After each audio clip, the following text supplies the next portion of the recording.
We want to be able to build that profile, really focus on demographics, where the call is coming from, being able to then focus our dollars in a strategic way.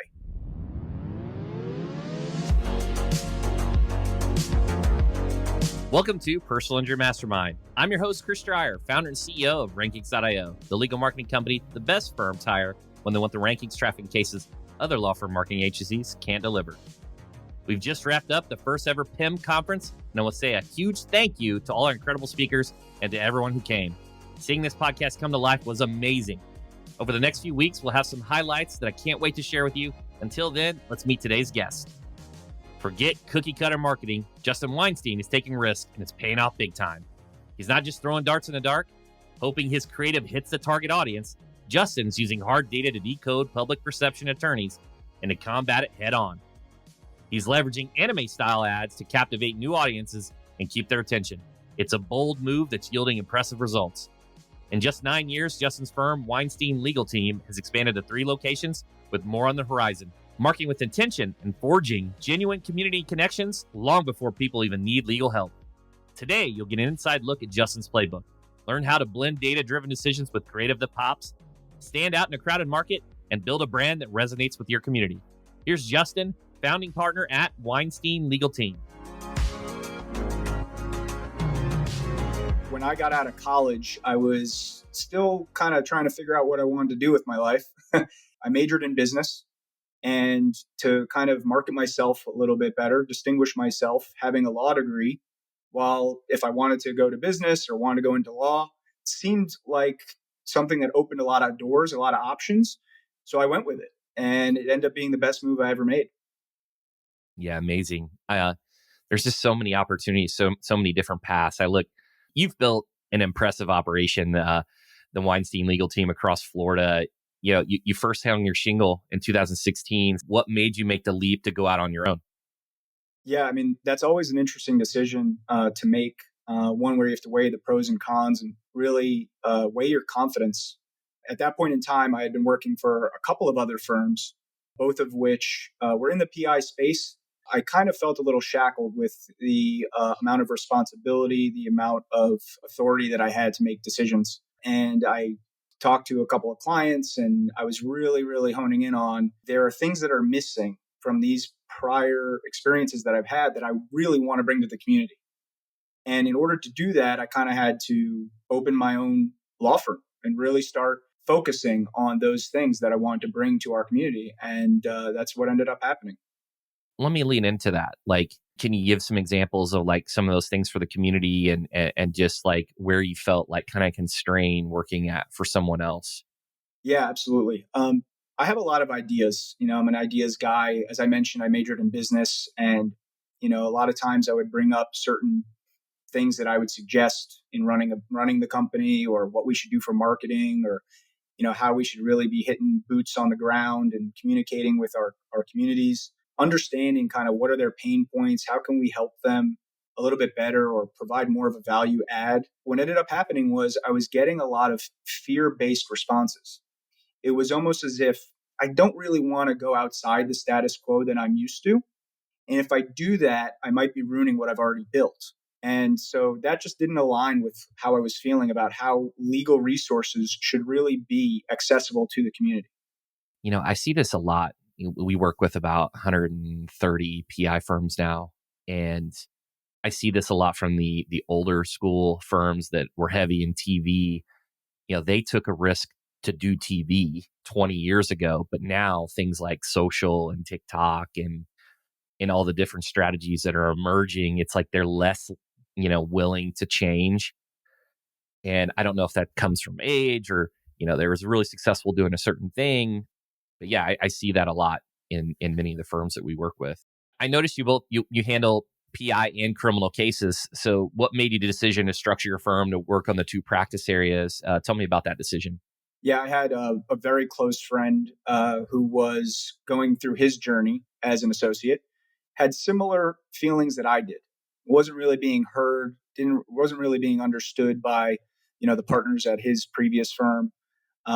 Had really good experience and knew that he wanted to build a network and a practice that he could feel proud of and really contribute to his community.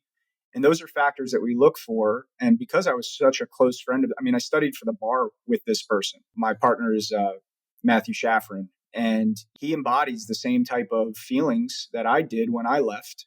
And it just made sense at that point in time to support each other and really to align our goals together. So we opened that department in 2019. And I'm sure you're going to get to how does that relate to PI. And, it really does feed off of each other. The cash flow implications are huge, right? Like I see a lot of people, these startups for PI, at least, nowadays, it's like, how do you position yourself to not get paid for, a year or 2 years? So tell me about the decision of how they their synergy and how they work together. They're very related because, our approach, which we're going to talk about, the law of we is all about you. But a lot of that has to do with our community and the relationships we're able to build within the community before a legal situation arises. And what we find is that so many people have these legal issues that they run into that, either could have been prevented or they could have had knowledge beforehand. It's all about building those meaningful relationships and having meaningful interactions so that people can feel like, you know what, lawyers are approachable. It's a safe space. I'm okay reaching out to a lawyer for advice, before something happens. Don't mean to go off topic because criminal and PI really do feed off of each other. There are plenty of people that get in trouble with the law that also potentially have accidents or are injured or know somebody that is injured or in accidents. Everyone can be a potential client. So our marketing strategy is really involving and having these meaningful interactions with people before something happens. That kind of speaks to your earlier point where you're talking about boots on the ground being part of your community. So this whole concept, this law of we, I guess it really encapsulates that. Yeah, it's all about being proactive. When we did the research based on, because this is a branding strategy that was born the middle of last year, it basically showed that the majority of these law firms out there are very reactionary, or their marketing is based on a conditional experience or something that happened, and then people can come hire them for legal services. If that's an accident, oh, did you get an accident? We can help. Were you arrested? We can help. It's very transactional, or at least it feels like that to me. And when we spoke to people about that, they said, yeah, that's basically all I hear from legal marketing. It's just if I was involved in an accident. You had a guest on recently that I listened to, Gary Jordan, and he actually put this point home where he said most law firms are talking to the 1% out there that might have been injured or arrested. I completely agree with him. We need to expand that area to everyone. Everyone in our community deserves access to legal resources and the ability to speak to a lawyer about anything. And I truly believe that we have an obligation as lawyers and law firms to provide that as a service to our community. This approach is transforming the way people perceive attorneys. Instead of being seen as sharks circling to the next case, lawyers become trusted members of the community. But Justin doesn't stop at external relationships. He understands that a strong community starts from within. He explains the importance of nailing team culture week after week. Yeah, this is something that I harp on with every person that talks about our culture and what our culture is. How do we stay very positive? From the minute that we walk through the door all the way till we leave, because our positivity is infectious. It's infectious to the people around us that we're working with every day. It's infectious to our clients. People hear it through the phone. If you're not smiling, they understand that you really care about them and understand them if you're smiling over the phone. There's research behind all of this, and understanding that our moods, our emotions, being able to understand them and then also be aware of how it affects other people. The start of the Monday Morning Minute was about priming our firm from the get-go of the week to be ready emotionally, to be positive, and to go in it with a great mindset that we're going to bring this to our clients. We're going to bring it to our cases. Anybody that we touch is going to be a positive interaction. And it starts with myself, and the culture that I want to create here is one of positivity. A lot of firms, I feel like, especially the ones that I previously had the experience of working in, or some other firms that potentially some of our staff have worked in, there happened to be a lot of inter-office conflict. And that's not something that we want to promote within our firm. And I think it really just hinders our ability to provide the best service and to communicate with each other in a way that gets the best results. If we're dealing with drama, emotions in the wrong way, it really does impact everyone around us. So that Monday Morning Minute, it's about self-development, emotional intelligence. I even write some stuff about biohacking and to improve our efficiency. It's just things that I've been reading over the week, and I've gotten some really good feedback from it, and I truly enjoy putting it together. It's something that's a passion. That's incredible. I would personally love to see that in a newsletter format. And maybe that's just an idea for you that maybe you can pass that to the community and maybe they would find it helpful too. We've recently actually, I put it out there on my social platforms. If anyone is interested, feel free to DM me or message me or your email. I will add you to the list. And Chris, you're number one that I'm going to add after the podcast. Amazing. Yeah, I would love that. Thank you. I want to shift over to marketing and branding. I harp on this. If you've probably heard this on the podcast that a lot of times attorneys they think of creative as an afterthought. It's like, oh, I'm going to do TV or I'm going to do social, and then it's like then they think about the content and the creative. But you have some really unique ads, right? I just watched one before our podcast, the anime style ads, the auto injury pros.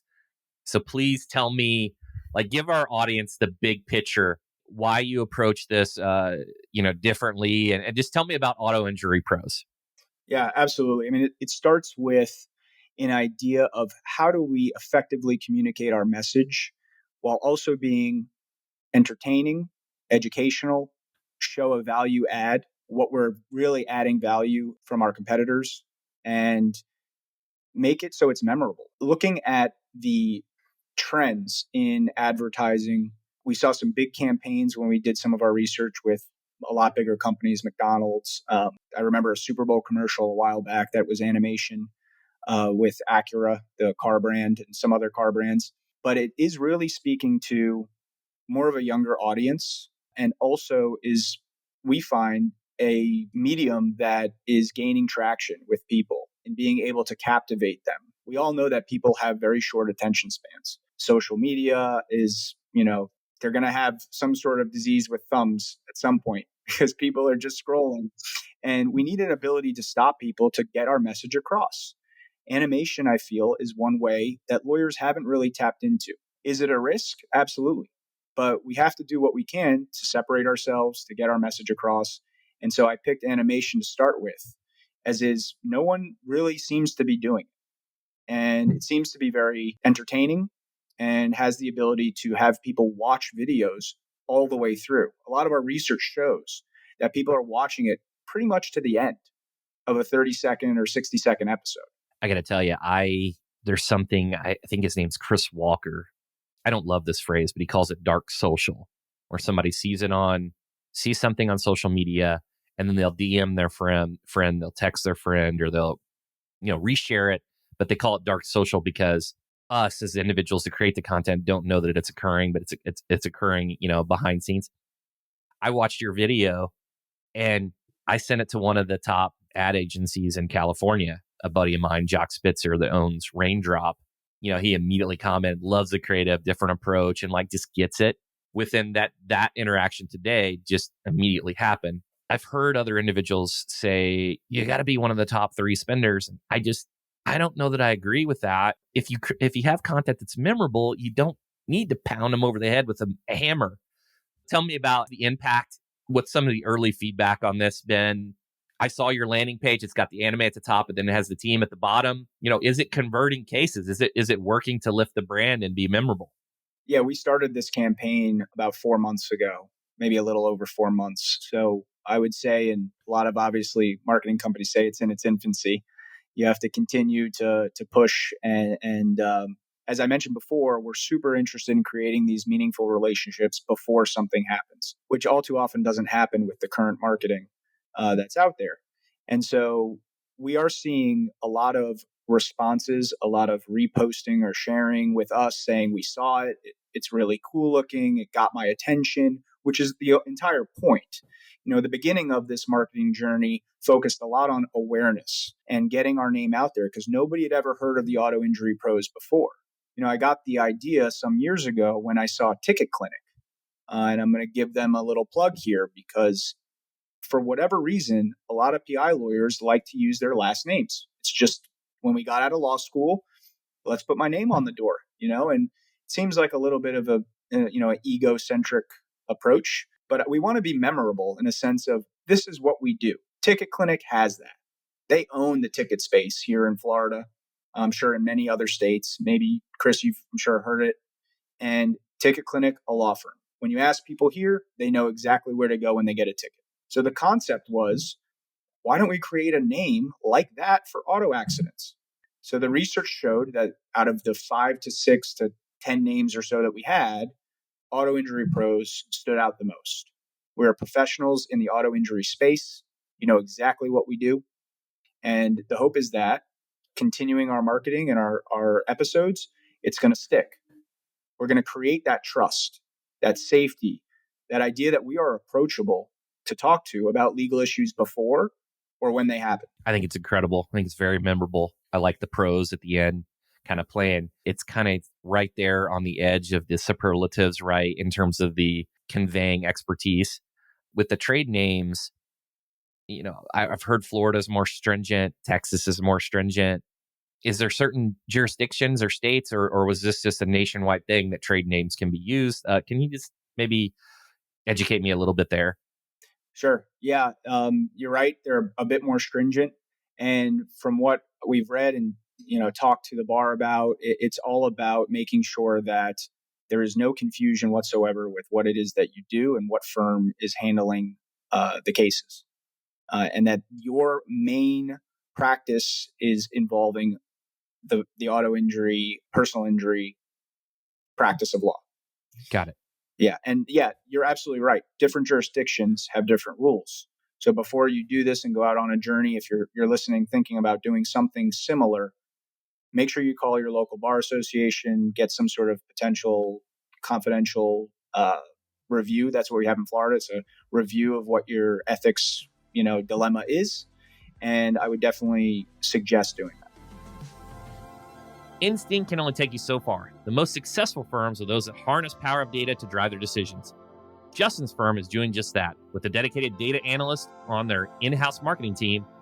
Let's dive into how this data-driven approach is revolutionizing their marketing strategy and impacting their firm's growth. So I understood pretty early on that a marketing and advertising budget, was something that needed to be analyzed and looked through with a tooth and comb in order to make sure you're able to grow and you're able to put the money in a place that's actually working. And yeah, there is some trial and error. Obviously, you want to try things that are outside the box. You have a budget for that. The key in doing that is getting the data, researching specifically the clients that are coming in, the calls that are coming in. What are the data points that are moving those? Can you build your ideal client and then focus your advertising or marketing strategy to the ideal client?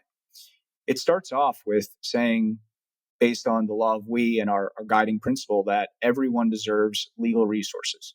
There are some demographics that will seek out our assistance more than others. It's just the way that it is. We want to be able to build that profile and then strategically use our dollars in a way that we're able to attract more of that profile. And so we really focus on demographics, where the call is coming from, making sure we are tracking our clicks, tracking where they're coming from, being able to then focus our dollars in a strategic way. I'm not sure about other firms and whether they're doing this shotgun type of style where we're just going to put money everywhere. Some of the podcasts that I've listened to you do previously had really good tracking and, a good pulse on where their money was going. And that's the way you really should be approaching this. It's the business side of law. How do we make sure we're not just willy-nilly spending? And those numbers that you had mentioned previously about Spot TV, I listened to the one with the guy from Top Dog. he's talking about spot TV, and then there's these huge numbers that people are, we just started, we're going on our ninth year. Okay. And, we've grown year over year over year very, very nicely. It's good growth. It's manageable growth. And we want to continue to do that. But in order to do that, it takes this analysis of what's coming in and what's going out. I agree. I think that's incredible. You have these KPIs. You can get your, cost to acquire client, your CAC numbers and values, and it helps you make decisions. I think that's incredible. I think a lot of times it's an afterthought. It's more reactive, and you're continuing. I see this trend of being proactive on making decisions. It's surprising to me, sites like Media Monitors and Vivek/Kantar, like that they're not used more frequently, those licenses, because look, it shows everybody in the US and where they're spending money in terms of the legal sector. Super powerful. And Chris, just to mention this, if there's a lawyer that's listening to the podcast and thinking, do I need this role? You think about return on investment. You had your podcast with Dan Martell, which was amazing, by the way. Thank you. And he talks a lot about buying back your time, right? But he also talks about what is the return per hire, right? And making sure you understand that when you spend, that person needs to be bringing back 5 or even 10 times what you're spending. Data will allow that to happen at an advanced rate. And so having that person who's listening to every call, by the way, he also does that. So he's listening to every single call, making sure we have quality control, because we want our product, our service, as we grow, to continue to have the quality so that people understand this brand is high quality. They are communicating with me. They understand and they're empathetic to my situation. So the quality of the call is also super important. If you're listening to this and you're thinking about a data analyst, I suggest look, if it's affordable for your situation, definitely look into it. That's my recommendation. I think that's incredible advice. Justin, this has been amazing. Couple final questions here. What's next for your firm? Any ideas you have that you're ruminating on, that you're about to execute on, and how can our audience get in touch with you? I am extremely proud of the work that our firm is doing in the community, building these relationships, being proactive, helping people before something happens. That's really like the heart of the firm and, what we're all about. And so we are looking into other ways of being able to support our community. One of those things is partnering with these associations. If I can just list a couple of them. Absolutely. We have Make-A-Wish that we raised over $26,000 at our holiday party. We had 5 wishes that were granted. We recently took a family out and rented a movie theater and had a great time with them, connected with them, built that relationship. We also are a big part of SOS Children's Villages, which helps foster kids and siblings stick together, because we know that that's a big issue. They're doing incredible things. And we also partner with Heart Support, which is about mental health and resources, which is a very important topic to me.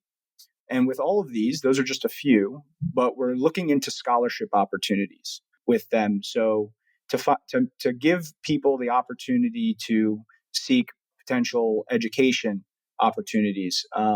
And we're really excited about that. So that's one area where we're still contributing massively to the community. We go out, we're actually involved in the organizations, and I'm super proud about that.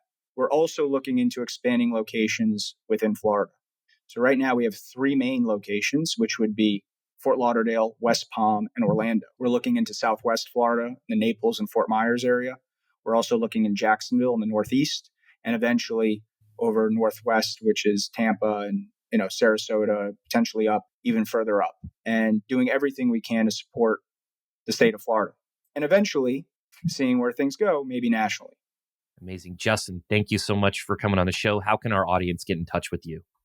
Yeah, our website is www.thelawofwe.com. If they're interested in seeing the new branding with the Auto Injury Pros, it's www.autoinjurypros.com.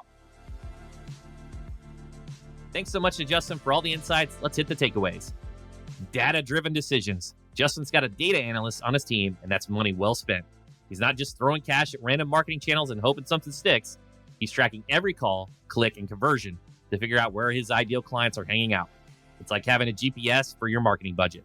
You know exactly where you're going and how to get there. We want to be able to build that profile and then strategically use our dollars in a way that we're able to attract more of that profile. We really focus on demographics, where the call is coming from, making sure we are tracking our clicks, tracking where they're coming from, being able to then focus our dollars in a strategic way. Start with creative. While everyone else is yelling injured, ? Justin is grabbing eyeballs with animation. His auto injury prose is brilliant. It's clear, memorable, and tells people exactly what they do. Consider creating a catchy brand name that owns a specific niche in your market. It's like being the super glue of personal injury law. When people think of your niche, they think of you. Animation, I feel, is one way that lawyers haven't really tapped into. Is it a risk? Absolutely. But we have to do what we can to separate ourselves, to get our message across. And so I picked animation to start with, as is no one really seems to be doing. And it seems to be very entertaining and has the ability to have people watch videos all the way through. A lot of our research shows that people are watching it pretty much to the end. The law of we. It's all about being proactive and building a relationship with the community before legal issues arise. Most firms are stuck in reactive mode, waiting for accidents to happen. But Justin's flipping the script. He's out there, boots on the ground, creating meaningful interactions and making lawyers approachable. It's not just about the 1% who might need a lawyer right now. It's about being there for the entire community.